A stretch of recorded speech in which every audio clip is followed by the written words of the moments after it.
he would step across the line. Habitually. He's a habitual line stepper. Dun, dun, dun. Dun, dun, dun. Whoa, whoa, whoa.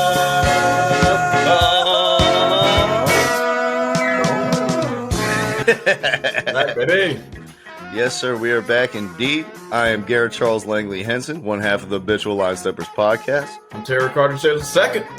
What's up? What's up, man? It's going well. The deuce is loose. And this is a happy week for me, Terry. I don't know if you can see, but I'm rocking my Ireland jersey. Oh, yeah. I got the Mine de Canton, a ginger liqueur hat, and I am ready to celebrate St. Patrick's Day, big dog.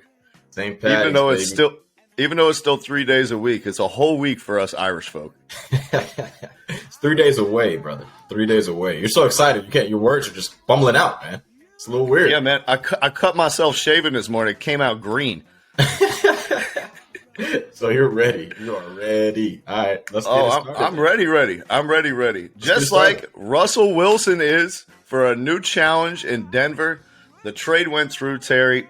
Denver sent a boatload of picks and Noah Fant over to the Seattle Seahawks. The Seahawks got what's his name? Jordan Locke or Drew Locke? They got Drew Locke, I believe, yeah.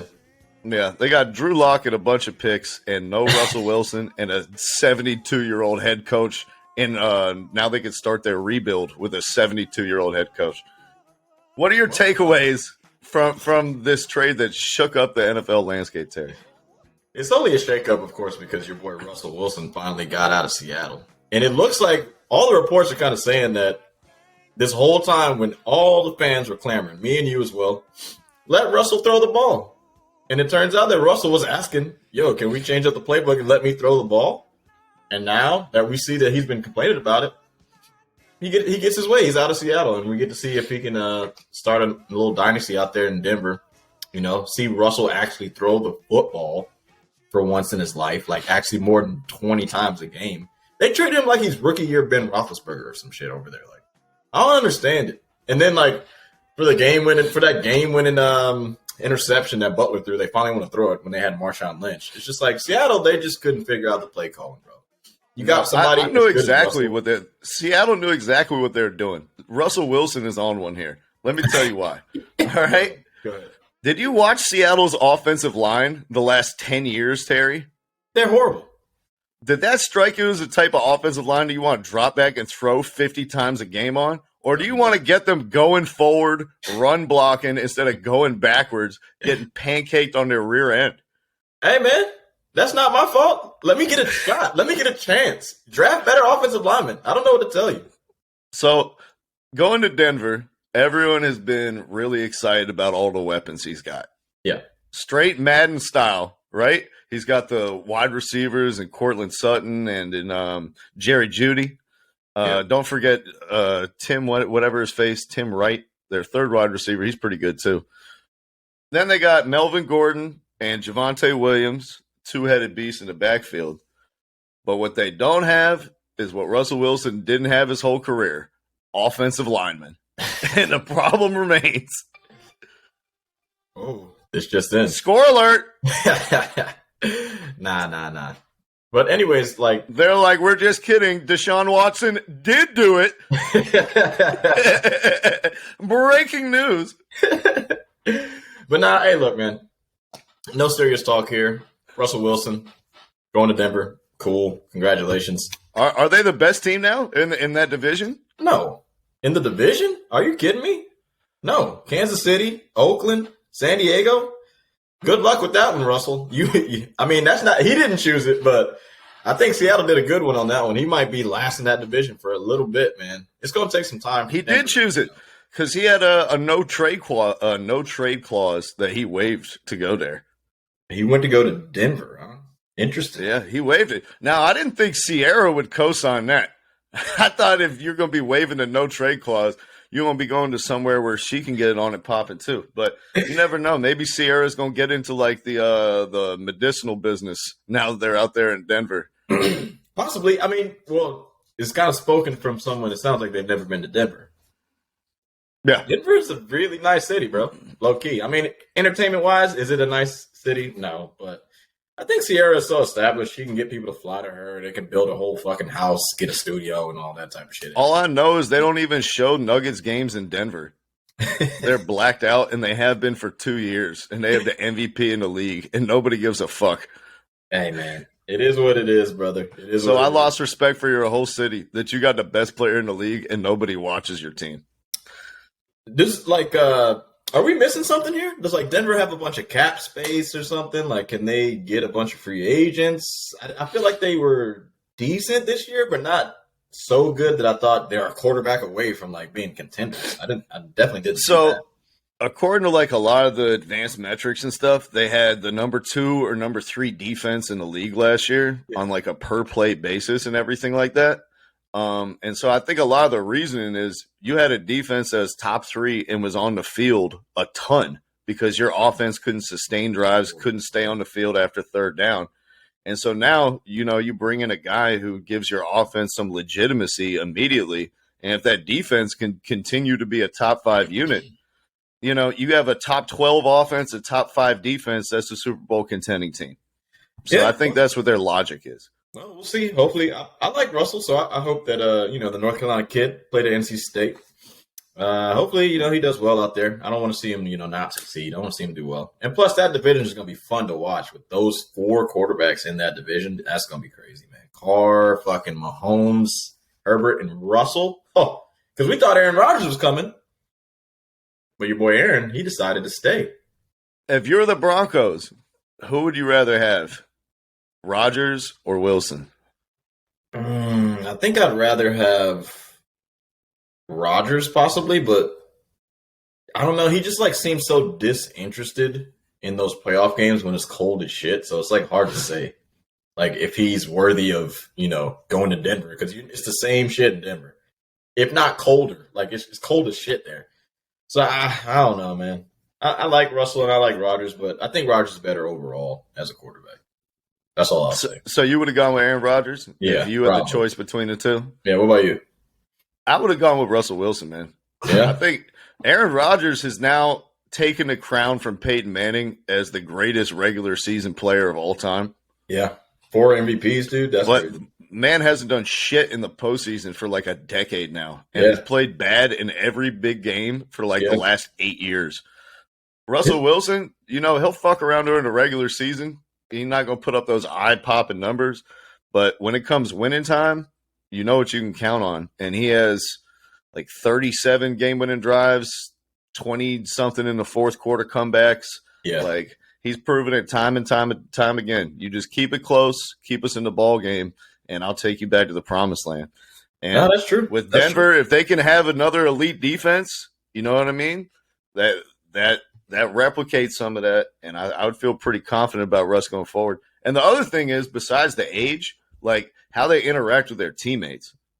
Aaron Rodgers has been very like me first, very diva-ish, telling Greg Jennings, don't be that guy when he was asking for money, then like acting like he's going to retire and to get a gigantic payday for the Packers, which now means that they can't pay Devontae Adams and they had to cut Zadarius Smith today, who's their best pass rusher.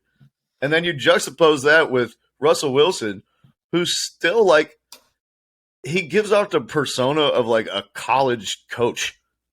Like he's in the locker room, rah-rahing with the guys, like putting all these slogans up, trying to inspire people. And I think for the Broncos, they have a really young team with a young wide receiver room. There aren't a lot of established veterans on that offense. And so they'll all respond, I think, to Russ because he has credibility and he's going to engage them and he's going to make them feel like they're part of the process. Where with a guy like Aaron Rodgers, he comes in and now it's all about Aaron Rodgers and get in how you fit in. And I just think that dynamic with the younger players may have played a factor as well. No, that's true. That's true. And, of course, like, Russell Wilson is a way better leader than Aaron Rodgers. It's not even fucking close, like you were saying. So I'm excited to see what they're going to do down there, man. I think they're going to be all right, but it's going to be tough sledding. That's not an easy division. And the AFC is tough in itself. Like, that's going to be tough for Russell to win a Super Bowl, man. Wiping the trade clause for that? Shit, dude. I don't know about all that, bro. The AFC is tough. The AFC is crazy, with all the quarterbacks there. But the NFC is still tough, too. because Aaron Rodgers, like we mentioned, returned to Green Bay. Yep. He broke the record for salary for any player in NFL history. He's going to get paid like $50 million a year for the next 4 years. Christ. How many years? 4 years? Yep, 4 years. Ooh. This officially means that Jordan Love can go fuck himself. The Jordan Love era in Green Bay is over. Yeah. And so look for him to get traded somewhere else. But the Packers, to me, Terry, they seem like a team that, like, I feel like when you try to bring it back, whenever you think you're one piece away and you just need that last piece, and it's like, we're going to bring the whole crew back and we just need to add this piece, it never works out. Things aren't ever the same on a year-to-year basis, and we always try to, like, project that consistency, but it rarely happens. Yeah. And when I see this, it's like you just signed up to pay a 42-year-old $50 million is what you just did. That is true. Shit, this reminds me of some of those damn basketball contracts, bro. Like CP3 and like John Wall and them, like with these super maxes when they're 37 and they're point guards and shit, and you're just like, did you really just sign this guy for 4 years? You know he's going to be 40 at the end of his contract. But quarterback is a different position. Aaron Rodgers still seems to look like he's at his peak. So, I mean, we can't say it's a mistake. Like, he's still looking great. I think that CP3 comparison is a really good one, man. Yeah. Because when he first signed that deal, or not like it was like the year after he signed that deal, and we were like, God, this is a horrible contract. He just got hurt in the bubble against the Lakers again. They couldn't count on him in the playoffs. James Harden took a shit all over the center court in the bubble, and nobody wiped it up for months. Yeah. And then we're like, shit. So now you got a aging 30-some-year-old 6-foot-tall point guard who's getting paid $40-some million a year who can't stay on the floor. And we're like, ooh. In the moment, signing CP3 looked really good, but now it's one of the worst contracts in the league. And then he gets traded to OKC. Yep. He rewrites the narrative. He leads the NBA in fourth quarter scoring and in clutch points. Yep. He makes the All-NBA second team. And now suddenly it's not such a horrible contract anymore. Nope. Suddenly Phoenix wants to extend him, give him 3 more years on it. Yeah. So for Aaron Rodgers, he's in a position similar to Chris Paul, where we're here right now being like, I don't know how I feel about this deal. He's an older guy. Teammates not respond to him. Can't count him on the playoffs, etc. But he still has plenty of time to rewrite the narrative and all the requisite talent to do so. Yeah, he definitely does. Hey, I don't expect him to go down at all, especially like with how quarterbacks are being protected like throughout these years in the NFL. And he's smart. He doesn't really get sacked like that. He throws the ball away a lot. He's fine. He's going to be fine. I wouldn't even be surprised if they don't win another MVP. He'll probably win another MVP. He's good, man. He's absolutely outstanding, bro. But the playoffs, man, he needs. How would you feel if you're Devontae Adams right now? I feel elated. Shit. So what? Why? Just because you can't get paid, you still get to be good. Why? Everybody got to get paid, huh? You don't want to just be good. You're still going to get $30 million. How much is he getting paid? 20? He's not getting paid. 18? Look it up. I'm about to look up his contract. So they tried to franchise tag him after this whole Rodgers nonsense. They did. He was like, no, I'm not playing on the franchise tag. I've been waiting for my payday for 5 fucking years. I've been the best receiver in the league. He's too good for the franchise tag. I mean, he needs to get paid, but I mean, they paid the guy that deserves the money, though. Like, what are you going to do? What am I supposed to do as Aaron Rodgers? Take less money to get him? I fucking won the MVP with Greg Jennings. I won it with Jordy Nelson. I can win it without Devontae Adams. Come on now. I don't think we've seen a quarterback win a Super Bowl in the last 20 years making over $30 million a season. I think that's probably true. I think Matthew Stafford was probably the most expensive quarterback to win it in the last 20 years. And that's because their GM wore a T-shirt saying, fuck them picks. Like they mortgaged everything for this season.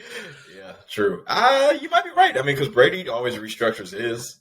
But he's probably still. Yeah, Brady is he's the last dude who's like the old guard who kept winning all these chips. But he kept taking less and less money so he could afford to fit all these other guys in. You're not seeing that with Aaron Rodgers right here. And everyone else who's like been to the Super Bowl, they've been within years 3 to 7 of their quarterback, where he doesn't get stupid expensive. Yeah, no, that's true. I don't know. Damn. Well, I gotta see how much this guy Hey, has. Terry, take a breath. All right. My lord, sir. So your boy Adams, I'm trying to look at his contract right now. How much money do you think he deserves? Because he's been at the top for how many years, you think? 2 years at least being the best? And then maybe 5 He's years. been in the top 3 for 5 years. At least. So, I mean, he made $17 million last year, which is decent money. Well, I mean, not best wide receiver in the world money. What are we looking for? 30? So Julio got 23. So I'm looking for 25. Fuck it. That Julio deal was 3 years ago. That's true. So I'm looking for 27. I'm going to start off at 35. If it goes down to 27, I'll take it. But my thing is this. You know what, guys? If you guys don't want to pay me, then I'll just go to Miami. Or the Eagles. True. You don't think the Eagles will pay his ass $30 million a year? Somebody's going to give him money. But this is my thing, though. The NFL once again raised the cap another, I think, 20 million, I believe. So it's around 200, 220. I forget what the figure is, actually. I think it's 200 million or 202 million or something like that. So, I mean, there is money there, for him to get paid. But it depends on what you guys want to do. You want to win or you want to get paid, bro? If you want to win, take 20 million and shut the hell up. If you want to get paid, go ahead and go to Miami with Tua as your quarterback. Go ahead and go to Philly with fucking Jalen Hurts as your quarterback. He doesn't have any leverage, bro. Go ahead and get paid and play with shitty quarterbacks. It cuts both ways, though. It cuts the same way for Aaron Rodgers. You want to win? Take $30 million and leave $10 million bucks extra for Devontae. You want to get paid? Take the 40 and then draft some dude in the draft this year and wave goodbye to the best chemistry that we've seen since, I don't even know, Marvin Harrison and Peyton Manning? Brady Moss that 1 year was disgusting. I mean, look, the only thing I'm saying is this. Aaron Rodgers thinks he can win the shit without Devontae Adams. That's a definite fact. Wait a minute. How? Because, Terry, did you watch the NFC Championship game? He didn't throw to anyone besides Devontae Adams the whole game. Their whole offense was Devontae Adams. What did that get them? Nothing. That got them nothing. I didn't say you just had to use only Devontae Adams. I'm just saying I don't understand why he'd be confident that he could win without Devontae Adams. You couldn't get a first down without Devontae Adams all season. Now you're expecting to go to the Super Bowl?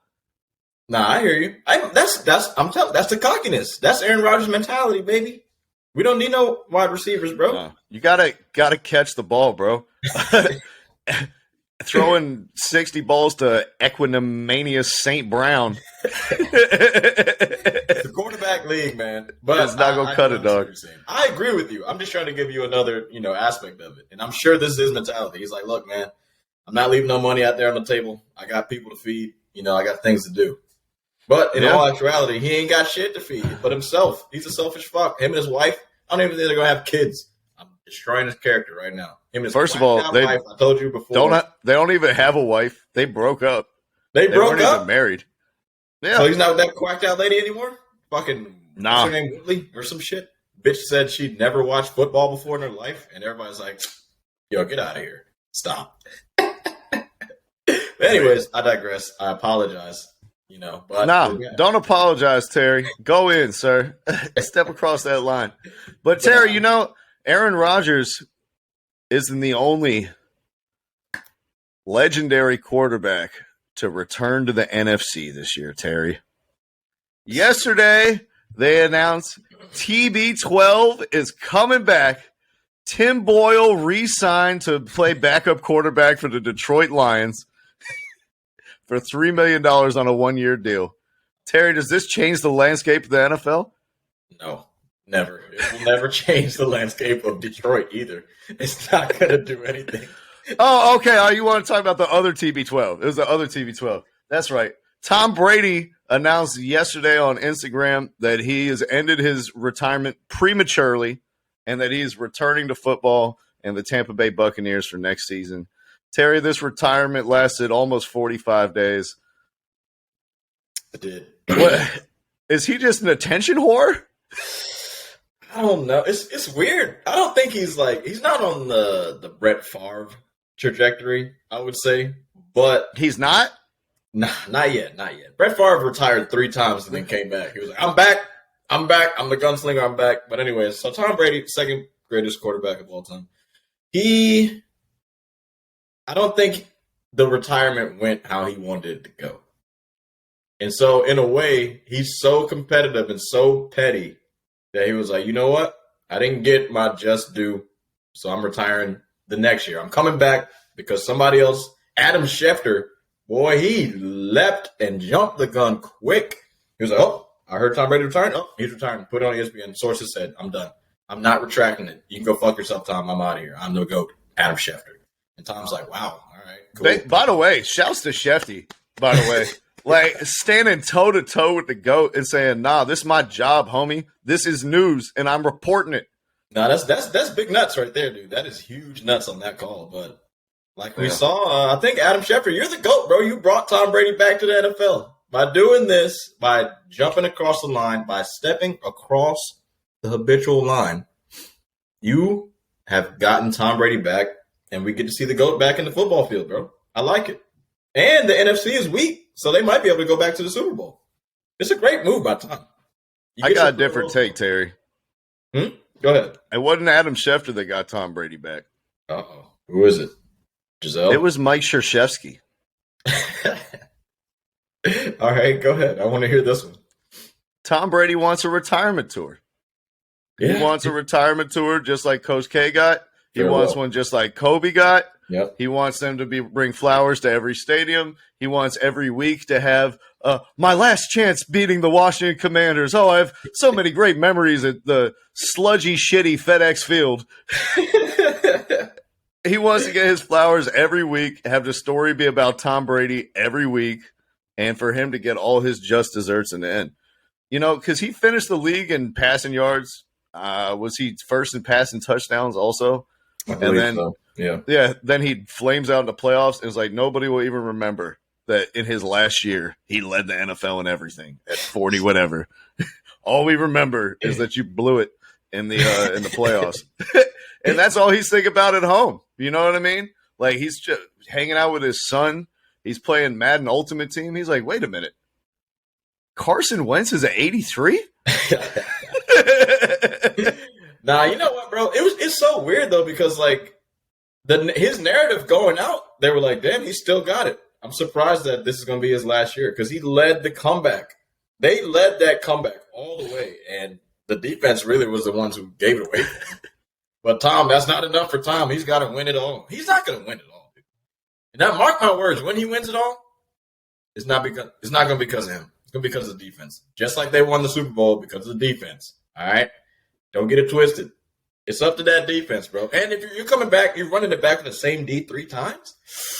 I don't know about this championship shit, but I like the move, though. We get to see Tom again. I love it. What do you think about the speculation that he's going to do 1 year here in Tampa, then request a trade to go back home to San Francisco to play for his hometown team in the 49ers? That's wild. That's wild. That'd be wild. I think he can win it with San Francisco. I don't think he can win it with Tampa Bay, though. Because you got Debo and the boys. Antonio Brown is gone. You know, you're missing that target. Godwin, what? He tore his ACL, right? Yeah, he's back, though. They signed him. Yeah, I saw that, but you tore your ACL, bro. Like, you're not going to be right until maybe at the very, very end of the season, and then you still got to get the continuity because football is such a team sport. You know, you got to do. They had tons of weapons anyway. I don't even want to hear this shit. They had 3,000-yard wide receivers and the greatest tight end of all time, and a 1,500-yard running back. Old ass Gronk, and the best offensive line in the league. Old ass Gronk. Who ran for 1,500 yards this year? Leonard Fournette. Yes, he was like one of the 3 best backs in the league. Look at his numbers, bro. Oh, he was stupid good. I must have been looking at a different Leonard Fournette. I guess so. He was on my fantasy team, the only motherfucker keeping me in games. All I'm saying is, like, really, Antonio Brown is like the only dude they lost. They got everyone else. They got Fournette. They got Ronald Jones. They got Chris Godwin. They got Mike Evans. They got O.J. Howard. They got Gronkowski. You got Scotty Miller. It's like how much – it's an embarrassment of riches already. That's better skill positions than almost anyone else in the whole fucking league. Don't come to me complaining about we don't have no weapons, Tom. I don't know about all that, buddy. Okay. No, Tom. You come trade places to the Atlanta Falcons and – throw balls to Frank Darby because he's the only wide receiver on our roster. You want to compare situations? They have 2,000-yard receivers. We don't have anyone on our roster who's caught 10 passes in the NFL, Terry. Tom Brady will not be caught dead in the same city as Magic City. All right? There's too many big booties. He likes big titties. He's a big titty guy. Florida or New England or San Francisco. He likes small everything. Small, skinny. If he could find a bitch that is two-dimensional, he's going to go scouting in Paper Mario for his next chick. That's what he's doing. He's going to see all them fake asses in Atlanta and deflate them shit. He's like, hey, I like my PSI a little less. Yeah, he going to try to, but you don't realize those joints are firm. They're hard. They ain't got no squish. They ain't got no air to be let out. But nah, it's like trying to let air out of a bowling ball. Honestly, we really don't know like exactly why. He decided to come back, but I will say he did have some conversations with 3 GOATs: Mike Krzyzewski, LeBron James, and Cristiano Ronaldo, all in 1 week. He talked to all of them. So I think once people started kind of to see he was in the same, areas of these people and having conversations with them, I think we knew he was coming back to give us something great. And Leonard Fournette only rushed for 800 yards this year. So congratulations. You played yourself. Cristiano Ronaldo was like, he's like, listen, man, you think I left Ralph Ragnick tell me how to play and what to do? Tell Bruce Arians to shove it up his ass. Go back and do whatever you want, Tom. You the coach, you the GM, you the GOAT. Whatever Tom Brady says goes. TB can do They're going to replace all the cafeteria food with avocado toast and egg white omelets and whatnot. He's going to bring in his own trainer, his own chef. They're going to change all the music to Brazilian love jazz. Man, what Tom Brady wants, Tom Brady gets, man. No, that's true, man. That is true. Hey, and the people of Washington got what they wanted as well. Mr. Carson. I'm not talking about a decent name for their football team. I'm talking about the worst quarterback that I've seen start in the last 5 years, Carson Wentz. Terry, he did win us. The worst starting quarterback. Can you name a worse dude who started each of the last 5 years? Maybe the last 5 years? No, I can't. I can't give it. Kirk Cousins is up there though.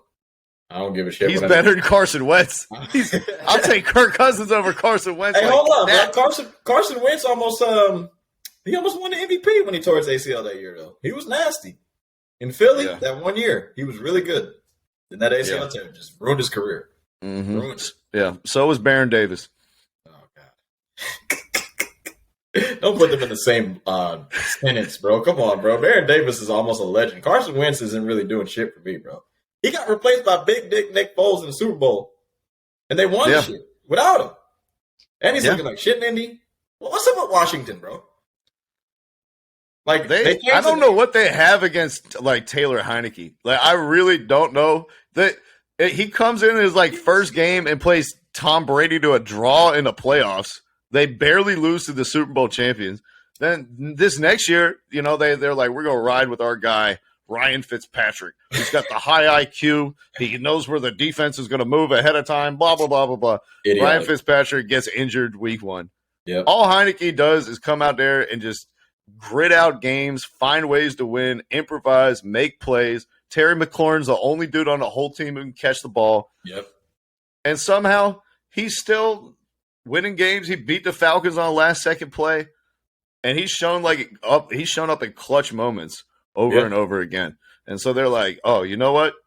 We need to bring in a guy who couldn't beat the Jacksonville Jaguars on the last day of the season to get into the playoffs after they had already fired their coach and were tanking for the number 1 pick." They're tanking for the number 1 pick, and you lost to Jacksonville, dude. That is a disgrace on its own. Carson Wentz is horrible. I don't even know what to say, man. This is weird. Why? I don't understand the trade at all. And I don't even know what. If I'm Taylor Heineke, I'm asking for a trade. Like, bro, get me up out of here. No, I'm not doing this. Well, you think he has the cliche to ask for a trade in the NFL? Shit. I do, because people are talking about Mitch Trubisky like he's the second coming of Jesus Christ. Shouldn't have got drafted where he got drafted. You know how excited Giants fans are thinking they're going to get Mitch Trubisky? I'd rather have Taylor Heineke over Mitch Trubisky 10 times out of 10. I'd rather have Daniel Jones. What the fuck?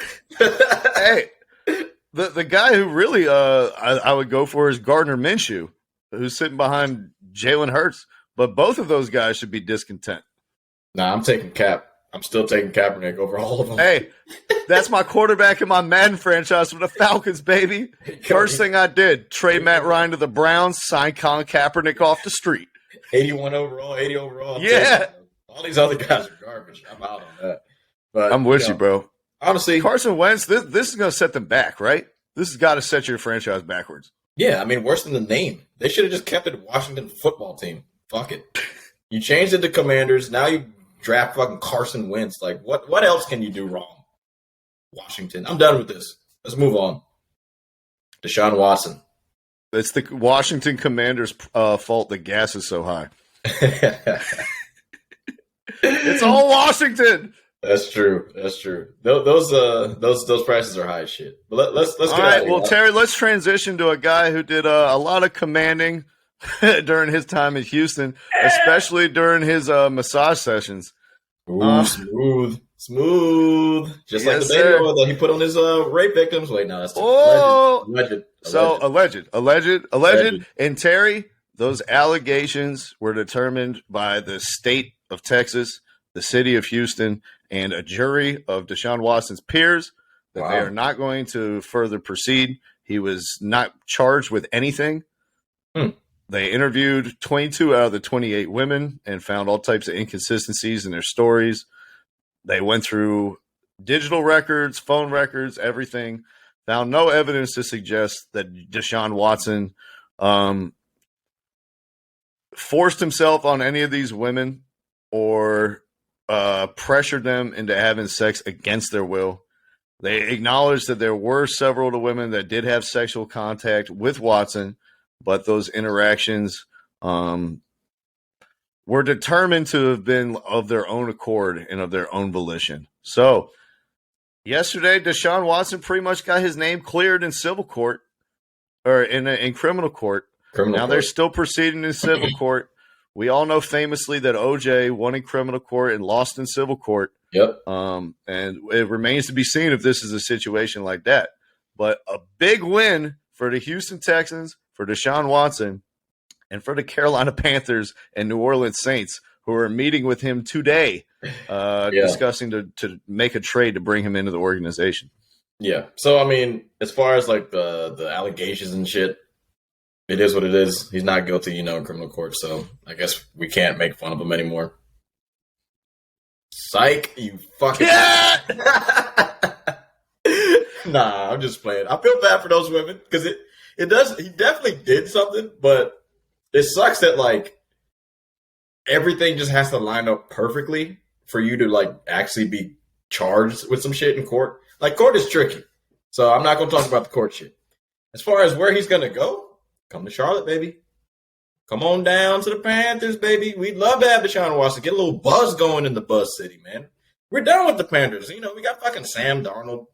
I don't even know why the Panthers traded for his ass. We need to go ahead and get DeShaun. And then New Orleans, I don't know.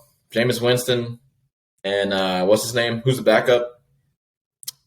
What the fuck? Taysom Hill. And Jameis Winston's a free agent. Oh, is he gone? He's gone now? Hey, I thought New Orleans wanted Taysom Hill. They gave him this contract and all this shit, right? Did they give him like a 6-year deal or something stupid like that? Try your boy out. You fucking were starting Jameis Winston. Try out your boy Taysom for a season. Jesus, get out of here. I totally agree. Don't get DeShaun Watson. Stay with Taysom Hill 100%. He's way better. You know what? The Panthers, you guys shouldn't get DeShaun either. I'd try to find another Taysom Hill type guy in the draft. Maybe another guy who can't throw at the quarterback position. I'm campaigning for Taysom Hill, baby. Keep him. DeShaun to Charlotte. Terry, I love how in your little soliloquy there, I heard a lot of we should do this, we should do that. Well, y'all did do something. You trade Khalil Mack away from the Bears to the Chargers. Are you a Panthers fan now? Is that what I'm hearing with all this? We should do this. We should do that. Are you done with the Bears? I'm a big proponent of we when you're in the same state as the team. So I'm always a we guy when it comes to that. You know what I'm saying? I'm still a Bears fan. But hey, this segment, Pronoun Talk, is brought to you by Straight Talk Wireless. I'm we always talk, but it's never straight. Go ahead, Terry.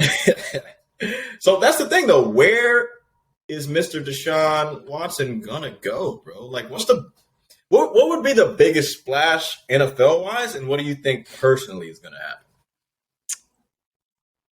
The biggest splash for Deshaun? Like, Deshaun's a big name. Okay, so the biggest splash would be the Patriots. Ooh, and they open. Oh, wait, no, they're not. Mac Jones. Hold on, you gonna disrespect Mac Jones like that? Mac 10? No. Listen, Deshaun Watson's a top 5 quarterback in the league, and now with these allegations gone off his back, there aren't too many opportunities to get like a 26-year-old top 5 quarterback. With all due respect to Mac Jones, if he's part of the package that goes the other way in that deal, if I'm Bill Belichick, I'm just fine with it. So that's the one that would shock me the most. But low-key, Bill Belichick is smarter than everybody, so it wouldn't shock me the most. Yeah, because as soon as they announce that, everyone will already start going, oh, my God, go ahead and book it in New England. Yeah, true. But if I were Deshaun Watson, where would I go? Dallas. Yeah, no, that's not an option. Right? See, I gave you the Russell Wilson to Detroit thing before because with this Detroit shit, man. Yeah, I'm not doing it. I'm not doing it again. I'm not doing it again, Terry. I'm not doing it again. Jesus Christ! Don't go to Detroit. He needs to go to Pittsburgh. That's another good landing spot right there. Pittsburgh. That's where I would go. Yeah. Black head coach. Know he's going to look after a black quarterback. Yep. Know he's going to put his arm around you, shield you from a lot of the like media criticism and stuff. At the same time, you have an absolute leader of men. And like Deshaun Watson, he was dependent on David Culley and what's his face? Bill O'Brien was his coach. He's had a bunch of clowns. Yeah. You know what I mean? He's never had a good coach since he was at Clemson. So I think he'd embrace that. That'd be a match made in heaven. And, Steeler culture would definitely embrace him. Hey, man, anybody who has a quarterback that's not that good, if you're not trying to get him, I'm looking at your GM sideways, bro. And I don't give a damn what anybody says about it, bro. Like, your boy is innocent as hell. He just went through the court system. It's time to get a top 5 quarterback, bro. Stop playing around. If you're not the Packers, you know what I'm saying? Not the Chiefs, the Bills, any of the teams with the top 5 guys, cool. Keep your dudes. You need to get Deshaun. You need to be looking for Deshaun. You need to be figuring out how to get a trade for this dude because you are not going to get any opportunities this flat out, like, I wouldn't say easy, but like just kind of it's in your face. It's dangling. You got to try to get this guy. He's good. Chicago, we were trying to get him. Now all of a sudden we're out of it. I don't know what the fuck's going on in Chicago. We traded Khalil Mack. You could have traded him for Deshaun Watson. Hey, man. Fucking these young quarterbacks, MVPs who are in their mid-20s don't just pop up on the open market. No, they don't. They do not.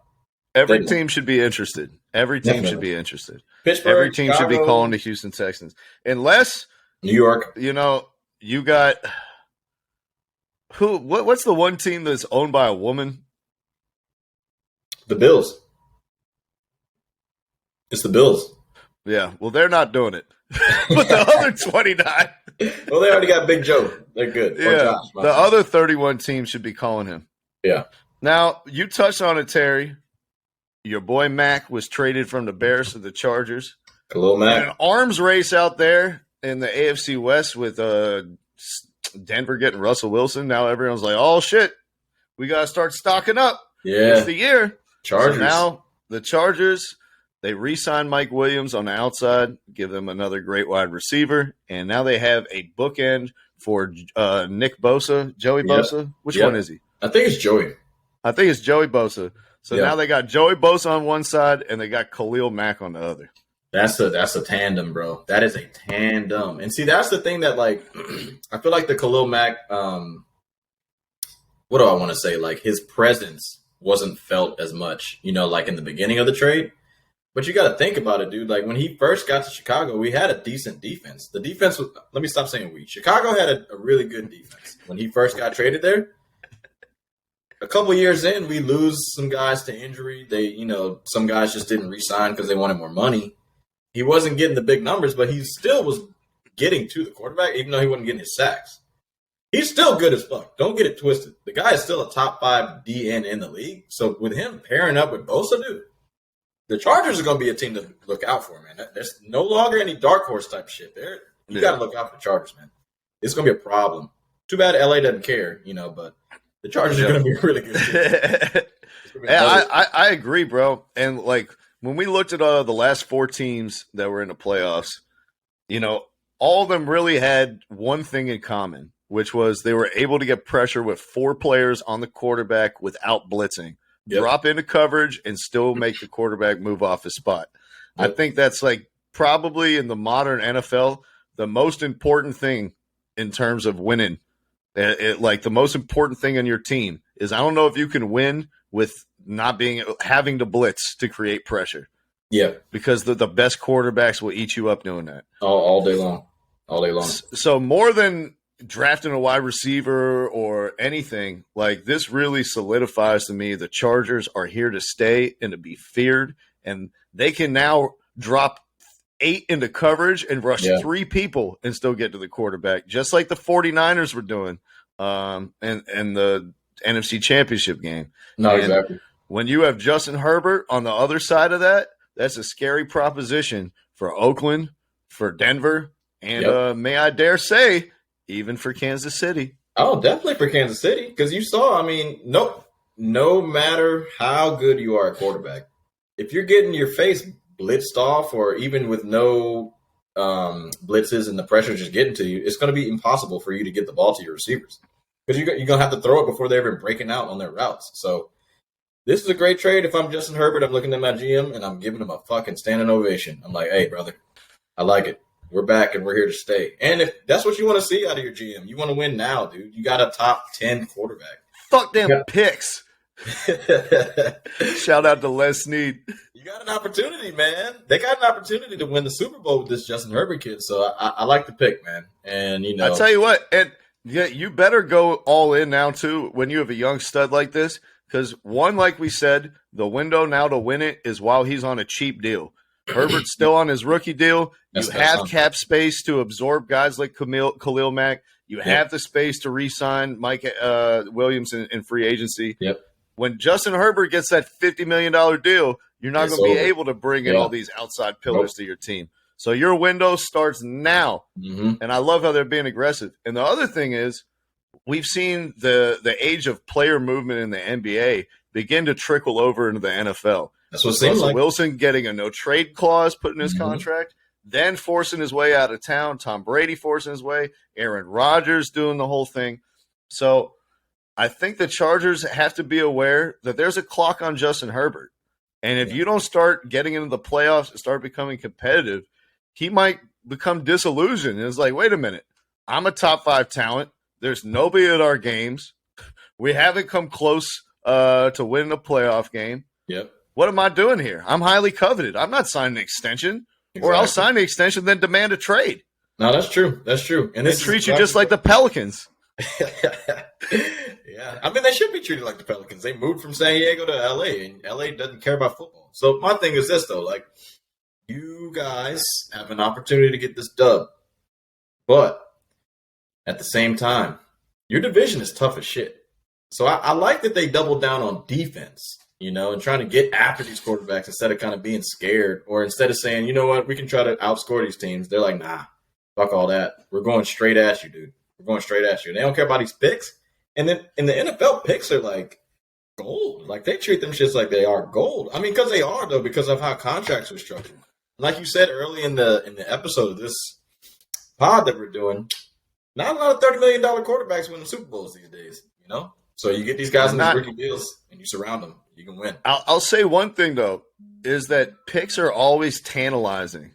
Picks are always tantalizing, but eventually picks turn into players. And you saw the Dolphins from the Laramie Tunsil trade. What did they have? 7 first-round picks over the last 3 years, and Jalen Waddle's the only one who's worth a shit. No, that's true. I mean, that's also a GM thing. But you are right though. Like, picks are great in theory, but not everyone pans out being really good. And a lot of these dudes don't even make it past 3 years. It's just like, yo, this dude's about to be an absolute beast. Gone in a fucking 2 seasons. It's like, picks are picks, but if you got bona fide studs out there and you can trade your picks for them, do it. Terry, as Leslie so eloquently put it, fuck them picks. And that's what the Cleveland Browns did. When they lost Odell Beckham, they got a pick back. And they're like, well, we got picks to burn now. Amari Cooper, bring it on in, man. Replacing ODB up in the Poop City. I mean, up in Cleveland. Let's go. He went from the Dallas Cowboys, the center of the NFL, to Cleveland, the most derided city in the league. The Browns. Terry, how do you see this new marriage between Baker Mayfield and Amari Cooper working out in Cleveland? Who cares? Amari Cooper is top 15, cool, but now you're going to Baker. You're fucking done. You're cooked. Baker is absolutely horrible. I like that he, capitalized on all of his fame in the beginning of his career and got a bunch of State Farm commercials and shit. But at the end of the day, talent is what's going to keep getting you money. And you have been struggling for the past, 2.5 years? I mean, they got you OBJ and Jarvis Landry, and y'all still couldn't even make the fucking playoffs, dude. That is absolutely ridiculous. And I understand Terry. Go ahead. Wait a minute. Don't forget, they also paid top dollar to get Austin Hooper, the number one free agent tight end that they took from the Falcons. They didn't draft him. The Falcons did. Oh, okay. He was our tight end when we went to the Super Bowl. He scored a touchdown in that Super Bowl that we lost against the Patriots. Anyways, nice. They also had David Njoku, who was a second-round pick for them, super athletic weapon on as a tight end. Yep. And they also had a 2-headed monster at running back in Kareem Hunt and Nick Chubb. Yep. No excuses, Baker. And you had fucking 5 Pro Bowlers on defense, dog. Yep. Myles Garrett and all them boys. This is it. This is it for Baker Mayfield. It's been it. He's done. What are we talking about? We already thought he was done, but they gave his ass another chance and are still pushing their chips to the middle of the table. But you can only push your chips to the middle so many times with one guy. And you're about to lose to the house, Cleveland Browns. Yeah, it's over, dude. I don't care who they get. You can get him Devontae. They gave him OBJ, almost in his prime. I know he got injuries and stuff, but made him look like he wasn't doing anything. He goes to LA, balls out for the end of the season. No continuity or anything. End of the season, bro. And they win a Super Bowl with the dude. I'm not trying to hear any of this Baker Mayfield shit. It's over for that shit. I'm done with it. I'm done with it, bro. I'm out. I'm equally as concerned with Baker Mayfield. I'm equally as concerned with Amari Cooper. Terry, I don't know if you noticed, but all his good games the last 2 years have come in Dallas at home. He's a completely different player inside in that dome stadium or whatever than he is outside in the elements. And Cleveland is cold and it's wet and it's yucky outside. It's a grass field. You can't plant. And it's a grass field. And I don't know if that's really conducive to Amari Cooper's game. Yeah, I mean, especially when you hear a lot of reports about someone seeming disinterested sometimes, in games. I can see this guy becoming disinterested in Cleveland and getting out of there quick. I mean, what did he already sign a deal, multiple years, or what are we doing here with Amari? No, I think he had 1 year left on his deal, and so they traded him because the Cowboys just signed Michael Gallup to a huge contract. Who tore his ACL, right? If I'm not mistaken. Yeah, I don't know why you get rid of Amari Cooper to sign Michael Gallup for the same money, but Jerry Jones is getting delusional, baby. Jerry Jones is losing it. But to my point about Cooper in Cleveland, Amari Cooper is like a man beater who kills people with short routes. He's a specialist at those like 5 to 7 yard routes and then run after the catch. He's not a deep ball dude per se. He's not a contested catch guy per se. And so you got to identify those windows early where you go with the ball and get it to him in space, which has not exactly been Baker's strong suit. If I were the Browns, I would have been more interested in a guy like Mike Williams, who's 6'4", 6'5", can catch jump balls, double coverage on the sideline, that type of stuff. So Baker Mayfield doesn't have to do as much mental processing. I can see, oh, wait, I have a slot corner on a guy who's 6'5". Yeah, and it's over, dude. Baker Mayfield, there's nothing that you can do. Like, I love the, get him a big old 6'5" target and blah, blah. No, it's not. The Cam Newton treatment. We're going to get Kelvin Benjamin, and we're going to get a Devin Funches, and we're going to get a whole bunch of 6'5" wide receivers, and then there's no way he can overthrow him. No, he's going to overthrow him. It doesn't matter. Like, they're like, oh, it's just Steve Smith. He's just 5'9". That's why he's overthrowing him sometimes. No, Steve Smith is fantastic. They had a fantastic time together. It don't matter how tall Cam Newton's receivers are. He's going to overthrow him because he can't throw. Mayfield is done. He hurt his shoulder. Did he tear his labrum? He tore his fucking labrum in his shoulder. He's cooked, bro. It's over. It's over now. Cleveland, this is for you. Get a new quarterback. It's fucking done, bro. Cleveland is done. It's a wrap. Paris is done. It's a wrap. Terry, we're going to go from football to football as Paris Saint-Germain crashed out of the Champions League this past week against Real Madrid. They choked it away. They gave up 3 goals in like 10 minutes to lose the game. Gianluigi Donnarumma went full Karius trying to dribble a forward, losing the ball in the 6-yard box. That was wild. And then costing the team. PSG, despite spending over $1 billion to assemble this team, did not make it out of the round of 16, Terry. Problem. Huge problem. Is your boy out? Is the coach out? He's done. They're all out. Terry, I think they're all out. I think everyone's disillusioned with it.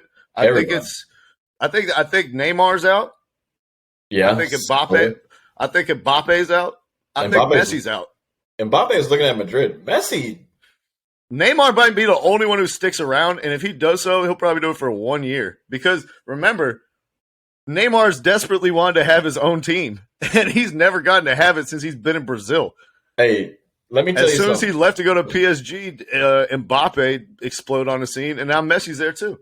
Look, let me tell you something about these Brazilians, all right? And I feel like the narrative is out there, but I don't think people are paying attention to it.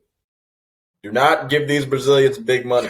If you give these Brazilians big money, they are checked out, bro. Neymar is kissing his sister. He's going to nightclubs every single weekend, knowing they got games on Sundays.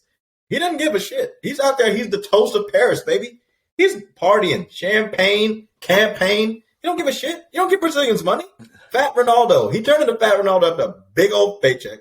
Ronaldinho got that big check in Barcelona. He was like, yo, I told you, I like partying, and y'all gave me the money. My gut went from out 3 inches to 18. I'm out of here, bro. He got gone to AC Milan. Another mistake. Name another Brazilian. Robinho. Went to Man City. Didn't do shit. Got fat. Yep. Partied all the time. It's bro, Adriano. Boom, got huge after his big paycheck at Inter. It's done. These Brazilians are done. Hey, Terry, I have the exception that proves the rule for you, though. Who's the exception? Kaká! No, he's not the exception either. He just got hurt. He is. No, Terry, Kaká was going to go into priesthood before he went into soccer. He didn't lose his virginity until he married his wife at 24. Who's a stone cold dime, by the way. But yeah, Kaká, he's the one. He's the only one. You were going to give money to a Brazilian, you better make sure he background check out like Kaká. Better check his dick. If it's nutted already, you can't give him the money. I think the only person we can trust is Dani Alves, bro. That's it. That's the only one we can trust. But I feel like he never really got like a fat forward type, striker type paycheck, though. You giving these goal scorers this Brazilian fat paycheck, they are checking out and getting fat, bro. I'm telling you. Luis Fabiano. Yo, you can name so many more, dude. It's over for these Brazilians, bro. I don't understand why people keep giving them money. Hey, I don't understand why Gabriel Jesus is still skinny. Because he's not good yet. He's not going to get his back picture because he's not good. Also, hey, we need to watch out for I'm blanking on the winger in Madrid that's really balling. Junior Vinicius, he might be one of the same too, bro. You give him a fat contract, all of a sudden you're hearing all these rumors. Vinicius is out in the club until 6 a.m. every Saturday, knowing there's a game on Sunday at 10 a.m. I don't understand why he's failing on the games. You know why? You gave him that fat check, bro. These Brazilians, they're done. Messi's checking out because he knows. I know why. He was hanging out with James Harden all night. That's why. And look, Mbappe went to Real Madrid. He's like, so this is what it's going to feel like to play in Madrid next year. It's looking real good out here in these seats. Look, yeah. Bro, it's a done deal. He's out. He's going to Madrid. The coach, that's a wrap. And I gotta give. Well, actually, before I move on to that, go ahead. When KD joined the Warriors, the team that beat him in the playoffs, as the best player, everybody crucified him. And we should have. Everyone said it was the soft-ass move, weakest move in superstar history. Yeah, now, Mbappe, when these two teams played, was the best player on the field. Mm-hmm. And now it looks like he's going to go join the team that beat him in Real Madrid. Terry, is it not fair then that we should leverage the same type of criticism towards Kylian Mbappe that we did towards Kevin Durant? Why not? I would normally say yes, but the thing is, he was saying this before the series even became a thing. He always wanted to go to Madrid before he even got in Paris. So it's not the same. Now, if he didn't say any of that shit and he just switched over, we could compare it. But then also it's like he didn't choke it himself.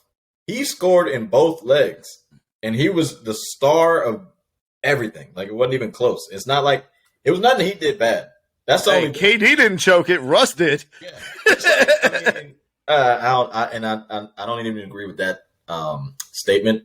KD was also out there choking it with his boy Russell. So that's why I would say if Mbappe didn't score in either leg, we could be like, damn, I can't believe he's trading on his squad and leaving.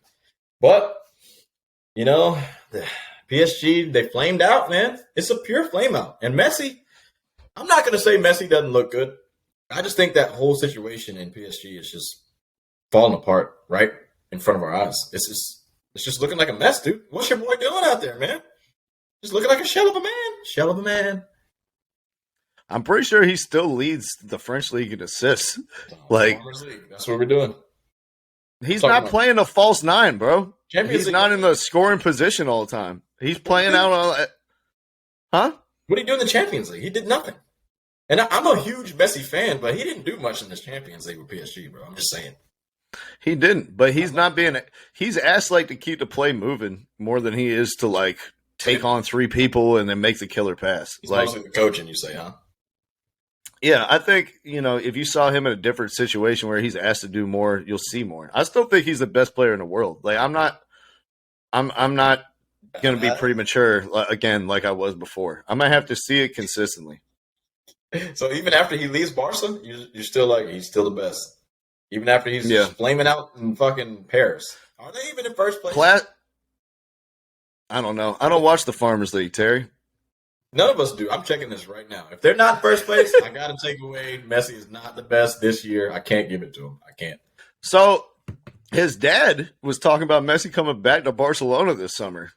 He's really unhappy at PSG, doesn't like the whole culture, the team, all that type of shit. France hates sucks. Fucking France.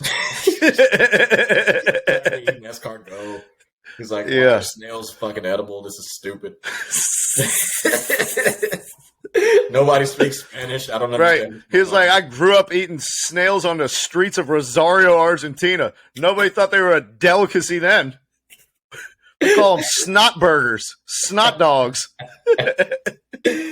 Oh, God, dude. Hey, man. Hey, shout out to Carlo Ancelotti, though, because Mbappe really never had a good coach, similar to we said about DeShaun Watson. Yeah. And now, he's fed up with Pochettino, and he's looking at Ancelotti across the aisle like, this guy won a Champions League in 3 different countries. He's won the league in 4 different countries, and now Real Madrid's like 18 points on top of the league. They're on course to win La Liga. He'll be the first manager ever to win all 5 major domestic leagues in Europe. Yeah, we can't give him best coach ever, though, but he is a good coach. Oh, PSG. But I think we got to start mentioning him among the all-time greats now. If he does that, you got to start putting him up there with Cruyff and Sir Alex Ferguson and Pep. And Arsene Wenger and, all those guys. Jose Mourinho. Yep. All right. Yeah, okay. Jose Mourinho. Got to put him in there. You Madrid hater, you got it. Yeah. And Jurgen Klopp. He's got to be in that bunch, I think. Klopp in there already? Klopp and Conte are on the fringe. They're on the fringe. What about Zidane? Zidane's in there. In there. Yeah, I'm taking Zidane over Klopp in them. I love Klopp, but he's got to give me the championship. Give me another one. Zidane low-key might be like the best manager of all time, bro. It's ridiculous. Bro. All he does is fucking win shit with old-ass players. Like, in the Champions League era, right? No one had ever won back-to-back chips because it's like impossible. It's like it's way harder than winning the NFL. Like that shit. They won that shit, 3 straight years in a row? If I'm not mistaken. I think it was 3 out of 4. They had a 1 gap. Oof. It was like kind of like how the Warriors did. Yeah. So it went back to back. They lost a year, then they won it again. Yeah. Back to back Champions League. Like, I don't think anyone is ever going to understand how hard it is to go through the Champions League gauntlet, dude. With the fucking away goals rules for the knockout stages, the group games. If you get in a good group, get in a bad group, blah, blah, blah. But, like, the knockout stages is hard, man. That shit is extremely difficult to get through that. And win back-to-back, Zidane over Klopp, baby. I love Klopp. He's a great coach, but he's got to give me another league championship, another Champions League or something. He's got to give me something else. FIFA. Well, World Cup. On track, bro. He's on track. Yeah. Liverpool advanced, to the round of 8. They did. Beating Inter Milan. They're in there. Real Madrid is in there. Who else is in there? Man City is in there. And who's the 4th that's already in? That's already in? Madrid, yeah. You already said Madrid. Madrid, Man City. Chelsea? No, they played today or tomorrow. Oh, tomorrow. Shit, you're right. Or Wednesday. Excuse me. They play on Wednesday. They played Manchester United on Wednesday. Oh, yeah, tomorrow. No, tomorrow. So you got City, Madrid, Liverpool, Bayern Munich. That's why. And Bayern Munich won their tie like fucking 11-2 or something. 7-1. Jesus Christ. No, I meant like over 2 legs. Oh, yeah. Well, actually, the first game was a tie, if I'm not mistaken. Was it? I thought they fucked them in both games. Maybe I'm wrong. Let me take a look. No, the first game was a tie. It was 1-1. And then the second game was 7-1. So the whole I don't know why in my mind I thought they won like 4-0 the first leg and like 7-1 the second leg. When you win 7-1, you would expect the other game to be, maybe 4-1 or something, but they tied 1-1. You're just like, the fuck? They went to Germany. They're like, hey guys, we were just playing around over there in your away game. It was a little of an intense environment, but you're coming back to Germany. You're coming back to daddy. And they spanked them. Who did Bayern Munich play? Who was that? It's like Red Bull Salzburg. Trash. Oh, RB Salzburg. Yeah. Coachless now that Jesse Marsch is coaching up at Leeds. Yeah. Oh, man. Terry, are you insinuating that guys like Yusuf Poulsen and Danny Olmo perhaps were late night out partying with Lil Baby and James Harden and Travis Scott instead of preparing for their Champions League games? Is that what you're insinuating? That you'd have to be out that late at night with ashes shaking in front of you to lose 7-1? Is that what you're telling me? I'm not saying that. Sounds like you're saying that, but I'm not saying that. Oh, maybe I'll say it. Because, Terry, that's a hard transition to the NBA, the sport that founded this podcast, the one that we're barely going to talk about today. But news is made because we finally got our first glimpse of Ben Simmons with the Brooklyn Nets. No, he wasn't in a uniform, but he was on the bench, and Sixers fans paid $5,000 was the cheapest ticket for that. More than the Super Bowl. to boo Ben Simmons in street clothes. Philly. But the booing didn't last long, Terry. Nah. As the Nets came right out there, punched the Sixers right in the mouth. They controlled the game from the opening tip, whipped their ass by about 25.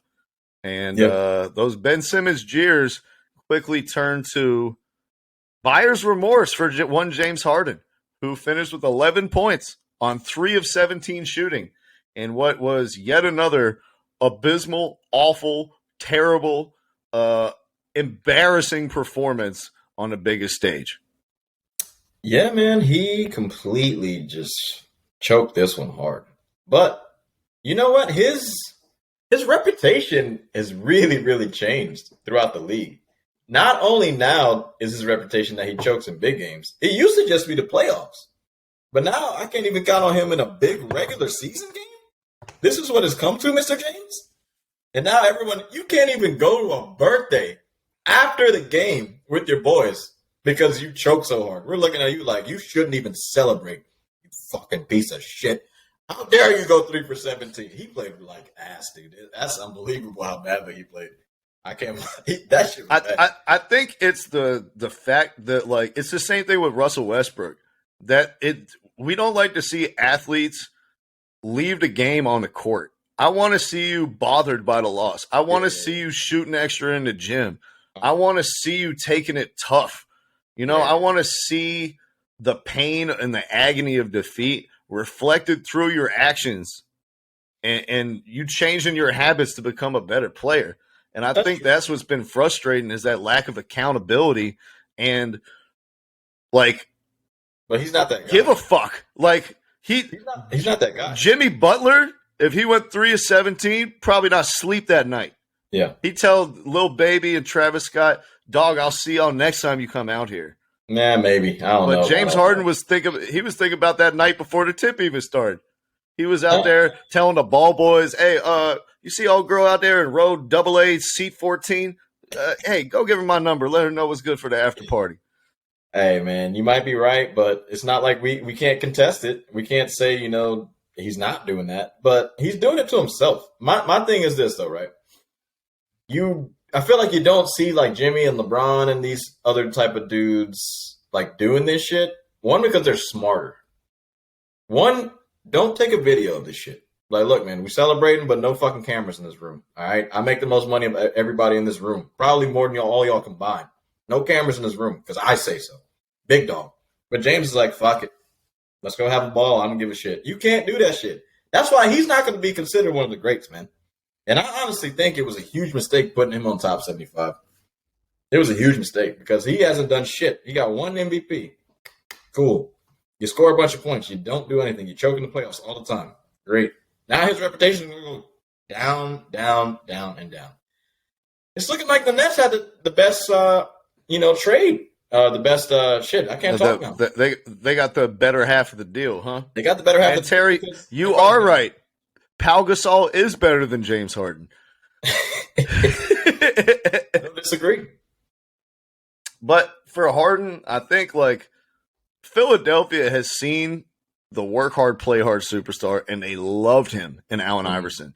Philly has no problem with you going out to the club after games, turning up, getting a little tipsy, getting some drinks in.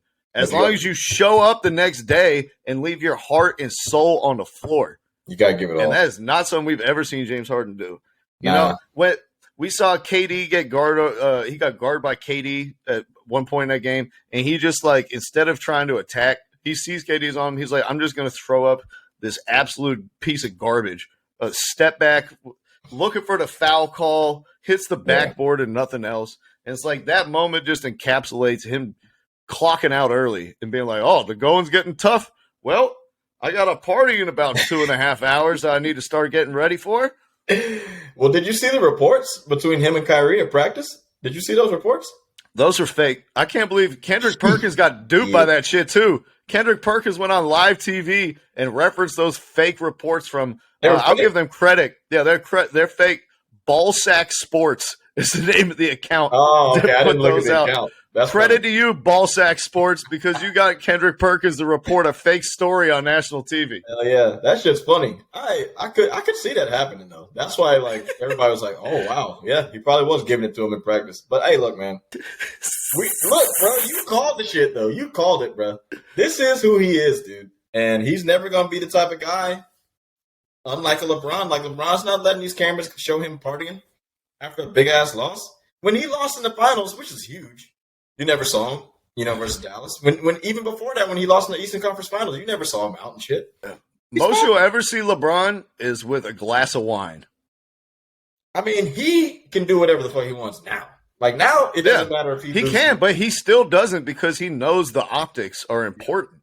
And as soon as I get photographed late night with Russell Westbrook holding a 40 with a brown paper bag around it, as opposed to sitting down in my bathtub with rose petals in the water, drinking a glass of Montepulciano, is a completely different narrative, and he's aware of that. You're right. I don't know, but we already know James Harden is a big strip club, big party guy. So this is. But you got to care. That's the thing. Like AI, big strip club, big party guy. There was never a question of how much he loved the game or how much he gave of himself to the game. Yeah, because Mike was like that. Question of making the ultimate sacrifice is one that James Harden has never done at any point. It's reflected through his defense, through what he does when he doesn't have the ball in his hands on offense. He might as well be a Confederate statue. And for Joel Embiid, you're looking around like, wait a minute, I showed up to play today, and no one else on my whole team did. Shake Milton was 0 for 6. Tobias Harris was awful. He's awesome. Maxey was like 1 for 10. He's young. Everybody on the team played bad, but Joel Embiid, who's like looking around like, what do I got to do? Hey, let me tell you something right now. Joel Embiid, you just saw a snippet and you just watched a trailer that was cut and edited by James Harden. All right. This is just something that's going to be happening, dude. You just saw it firsthand. He's going to choke. This is what he's going to do. When the games are big, he's choking that shit big.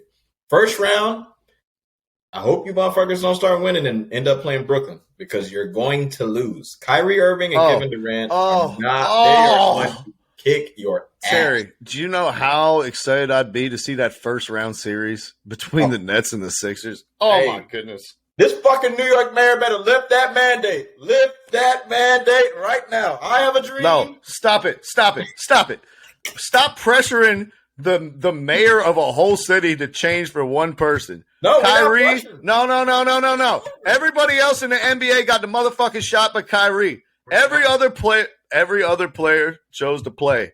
Kyrie chose not to do it. That he was going to be Mr. Conspiracy Theory. Well, congratulations. Now you can't play in 3 of your team's playoff games. That's the choice you made.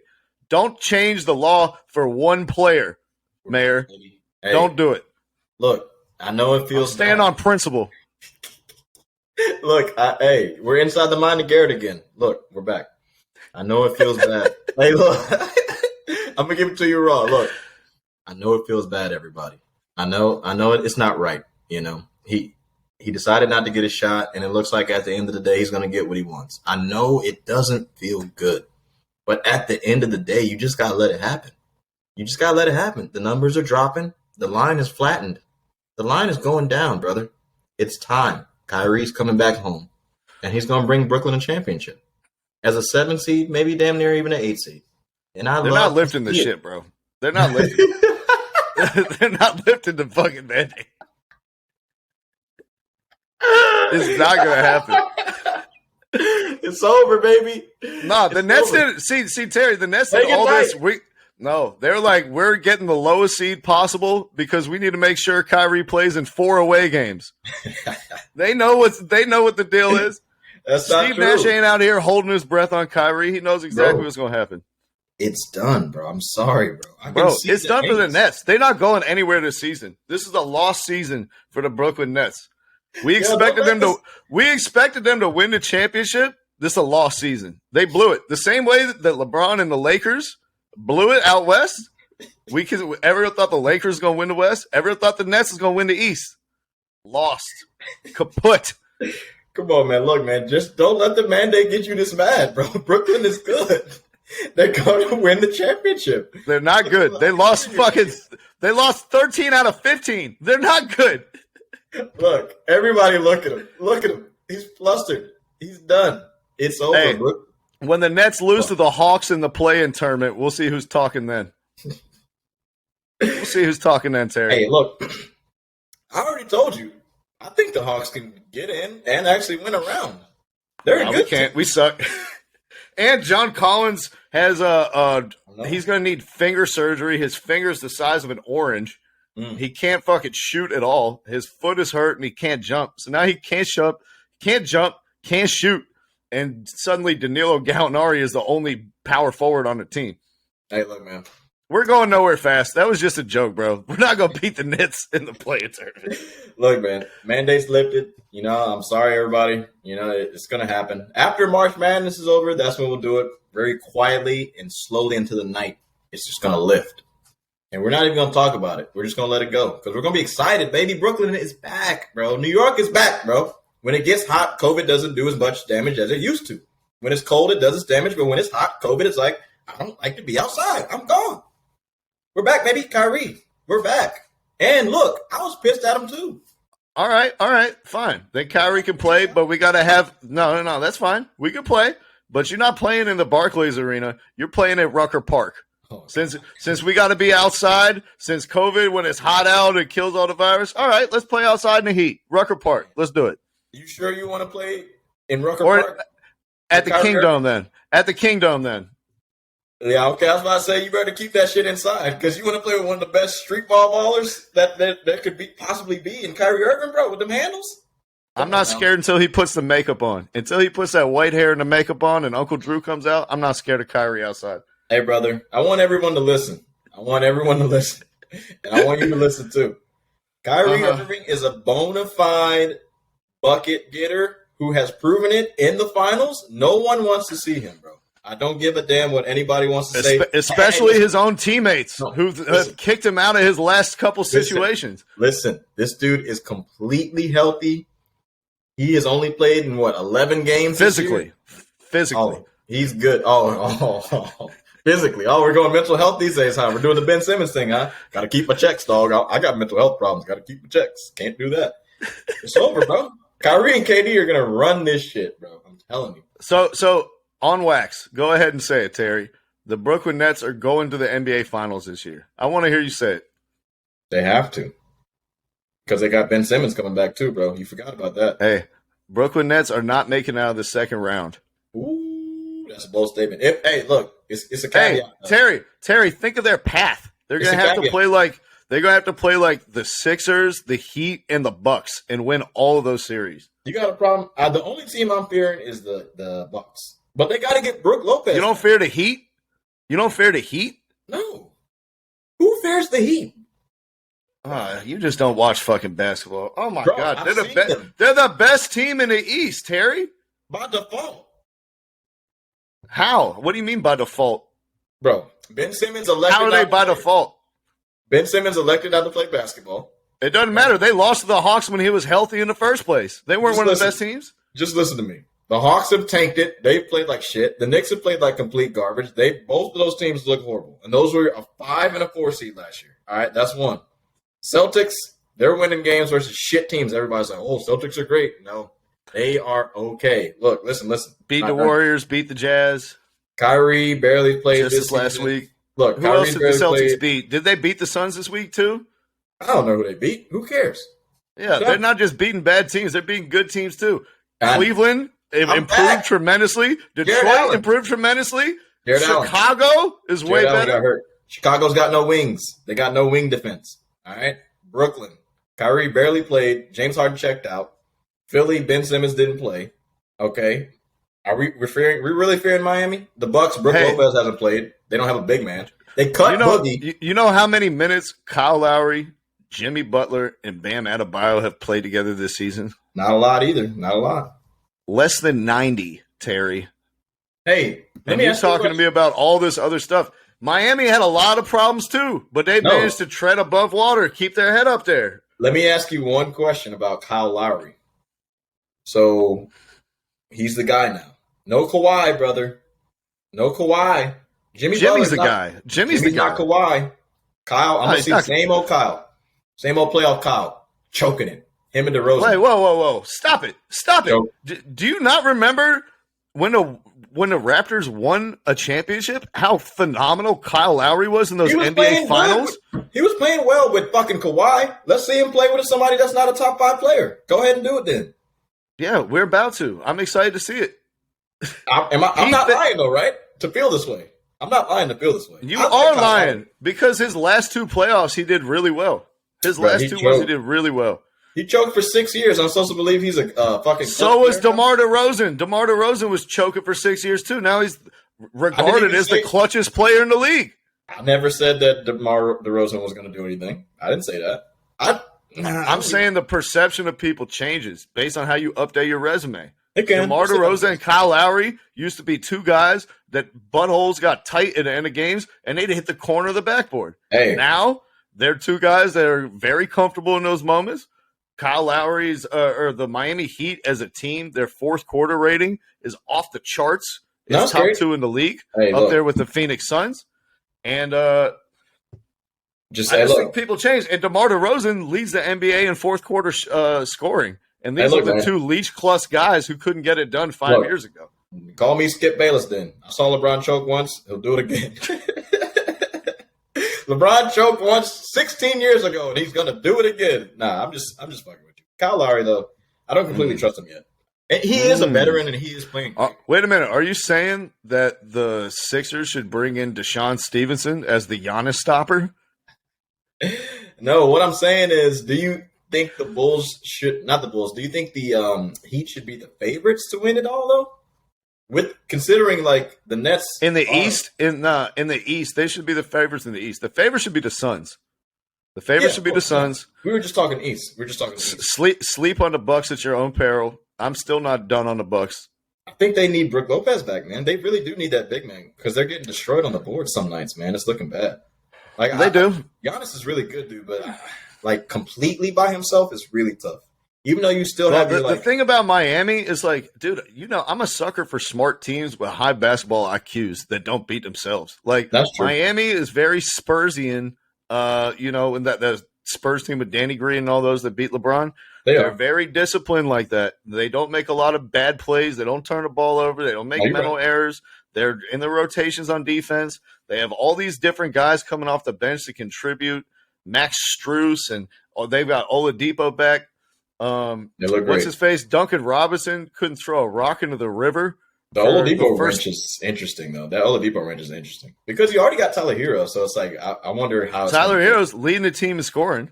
Oladipo, they said he looks fantastic. He's back now. And then you got Duncan Robinson, who is second to Steph Curry in 3-pointers made over the last 3 seasons. See, that's my thing, though, about Oladipo, though, right?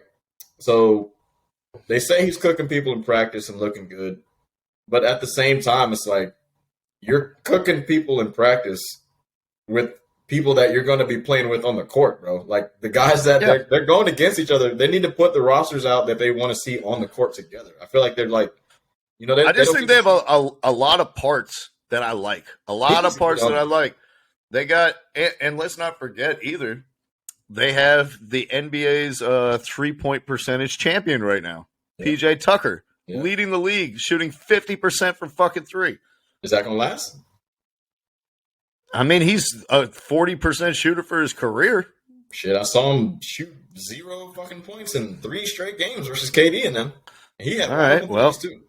I saw him splash a bunch in the finals against Phoenix. So, I mean, people miss shots and people make shots, Terry, but he's proven over the course of his career that he's a reliable shot maker, especially among power forwards. I mean, how many power forwards have made more threes than PJ Tucker over the last 3 seasons? You can continue to hang your hat on these guys. When I see it in the playoffs consistently. We've seen it in the playoffs. We saw it in the bubble. In the bubble? Yeah, we saw it in the bubble. They made the finals, Terry. You don't remember Jimmy Butler playing LeBron to a fucking draw in some of those games? I did see him play well, but not to a draw. I saw him play well, though. He played him to a draw in that one that they won where he would collapse on the scorer's table. he was I saw every that, bit as yeah. good as LeBron. Nah, he played well in that game. I'll give you that one game. Actually, I ain't even gonna say draw. I think he played better than LeBron in that game. And that now, one single game, Bam Adebayo is way improved. He's back from injury. He's averaging career highs in assists and scoring. Tyler Hero, he did when they went to the finals. He was a rookie in the league, and they were dependent on him as the sixth man for all that scoring. Yeah. And it kind of dried up in the finals. He didn't have his best finals. He's a more mature player. He has a deeper bag. He has improved shot selection. Okay. So I think with their team, my only question with Miami, only question with their whole team is half-court scoring. That's true. And that's a problem. It's a huge problem. And it slows down in the playoffs, so I'm interested to see how it's going to It does. And that's why Duncan Robinson is going to be more important than ever because if he the first 2 months of the season, he couldn't buy a bucket. Yeah. He's running off all these screens and doing all these actions and then hitting the back of the rim. He was looking like Steve Novak. You need his shot to be falling. And in February and March, he shot over 40% from three, is coming back. And so now all the things are starting to roll. Yeah. And I just look up and down that team and I see hoopers. No, they're good. They're a great team. But so to keep it concise, to come to a conclusion, I got Brooklyn with the caveat of the mandate. And if the mandate's not going to be lifted, I got Bucks. What say you?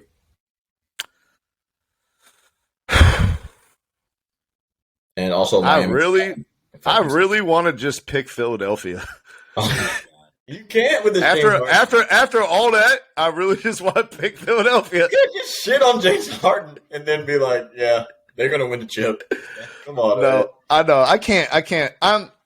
My eyes from what I've seen this season, Miami has been the best team in the East, and that's why their record is the best. But the best regular season team doesn't always win, and that half court scares me. Yeah. So I'm gonna keep my pick with the Bucks. All right, my preseason pick. We agree. My preseason pick of the Bucks, and one of the unheralded stories, Terry, the big three on the Bucks have barely played together this season. Also, between Drew Holiday, Chris Middleton, and Giannis, and when they have been on the court together, they're really good. Their plus minus is stupid. It's like plus 14. Yeah, no, they're really good. Well, that's our NBA talk. Unless you want to go West Coast for a second. Terry. I'm definitely going out west. Going out west. Hour and a half in. We're going west. Let's go. Yeah. Kanye West. He's the line stepper of the week, Terry. Kanye? Putting out a music video in which he kidnaps Pete Davidson and buries him 6 feet under the ground was not enough. That was too much. That was so much. Sent out a series of tweets admonishing Kim Kardashian for singing along with her daughter to a Machine Gun Kelly song on TikTok was not enough. Kanye West decided to get D.L. Hughley involved in all of this after D.L. Hughley criticized. He basically said that he was stalking Kim Kardashian. And then he threatened to kill D.L. Hughley on Twitter, saying, "I got enough money to touch you." All this other shit. You ain't safe. Who was saying oh my god. No, this is Kanye threatening to kill D.L. Hughley.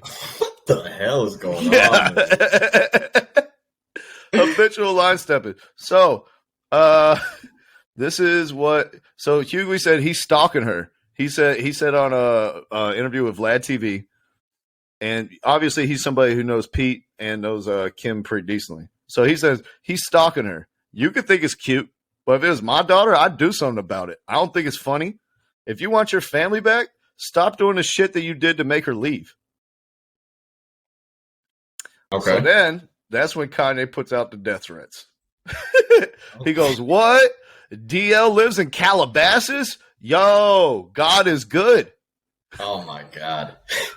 Then he goes,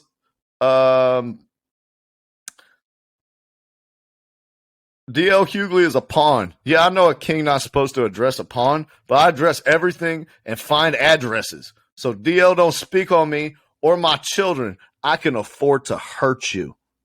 Wow. Mr. West. What the fuck are you doing, bro? What is wrong with Kanye, bro? He's off the shits right now, huh? He's off his meds, huh? That's how DL clapped back. He said, isn't it weird that Kanye supposedly have all these goons who kill for him, but not one of them will get his prescriptions filled? He said, here's a thought. While you're on your way to kill me in Calabasas, have somebody stop by a CVS and pick your ass up some Xanax. Oh, DL, man. You can't go at comedians, man. This is what Kanye, he doesn't understand, bro. You can't be going at comedians on social media, bro. Stick to rap, man. Stick to rap. But that Pete Davidson shit was a little bit too much. But just stick to rap, man. You don't want to just tit for tat. That's tough, bro. Do you see how Pete did him this week, too? Yeah, I saw the leaked text messages or whatever the fuck. Yeah, Kanye was out here trying to meet up with Pete Davidson to talk stuff out or whatever, or fight or whatever they're going to do. Yeah. So Kanye texts him, "Where you at?" And then Pete sends him a picture of him in bed with Kim like this. Yeah. He said, "I'm with your wife." I was like, oh. There's nothing worse that you could say to a man or a woman than "I'm with your wife." I'm in bed with your wife. What are you gonna do about it? Look you in your eyes, boy. Oh, no, Terry. I got one worse. What? And your daughter North is at the foot of the bed.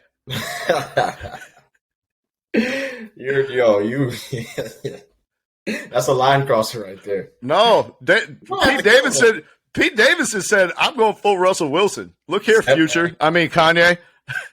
I'm North's father now. Okay." I'm the pappy.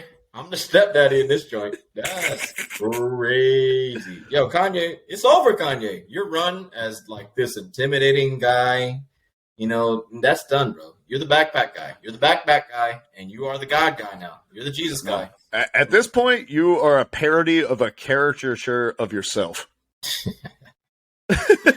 He is, man. He's a joke, though. And I'm excited. Pete Davidson's, he's like, all right, I'm done holding back, y'all. He's like, for the good of my girl and her daughter, like, I ain't been saying nothing. He's like, but I've been stopping SNL from making a ton of Kanye skits, and that shit is over. All right? They want to do some Kanye shit? We'll do it.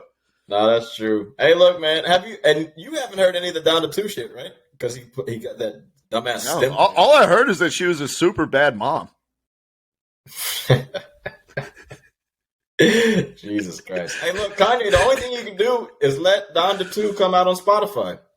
Just saying. That's a wild theory of mine. If you let that fire-ass music come out on Spotify for free or $7.99 a month or whatever the price is, I think you get the people on your side. Because he came out with the fire album. Nobody was saying shit. Nobody's left on his side. It's like LeBron, and that's it. Hey, that might be all you need. Even Kid Cudi was like, I don't fuck with you anymore. That's true. Hey, that might be all you need is LeBron. Hey, yo, you know what? I want to know how Common feels about this. I need to know Common and John Legend's opinion. The mayor of Chicago. Everybody left on Good Music. He destroyed that whole shit. And by the way, have we even talked on camera about Brittany Griner still being in Russia? I didn't even know that she was in Russia. She's been detained in Russia. What the fuck is she doing in Russia? She plays over there on the off seasons of the WNBA because they don't pay them enough money for them not to work in the off season. They pay them cool. I don't care. Bitch, nobody told you to go to Russia. Nobody told you to go to Russia. Don't go to other countries and commit crimes. Nah, they found it was like a little bit of hash oil. Oh, I did see it. She had fucking like a weed cart. She brought hash oil through an airport in Moscow. Yeah. Listen, man. This to everybody. This to everybody. Listen, this is to everybody listening to this podcast. If you don't take one thing away from this podcast, take this. Dwight Howard fucks. Never mind. Take this. Do not go to another country and commit a crime there, especially if you don't know their laws. Especially Russia. You are not LiAngelo Ball. Big Daddy Pappy Trump is not flying over to come save you from Chinese prison. All right? Some people, Terry, you may be old enough to remember this. I don't know if you were a worldly individual when this happened. What happened? But there was an American who went to Singapore when we were in middle school who spit gum on the ground and then was caned to the brink of his death publicly in the square for it. Yeah, we went to get him. We got his ass. And we won't get Brittany Griner. Yeah, no, after he was beat nearly to death by their rules that you can get caned in public for littering. They went a little crazy. don't go to other countries and try to sneak drugs there and break their laws and shit, because prison in America sucks, but prison in Russia is worse. Oh, yeah. They call it the gulag over there. And you not getting out the gulag, bro.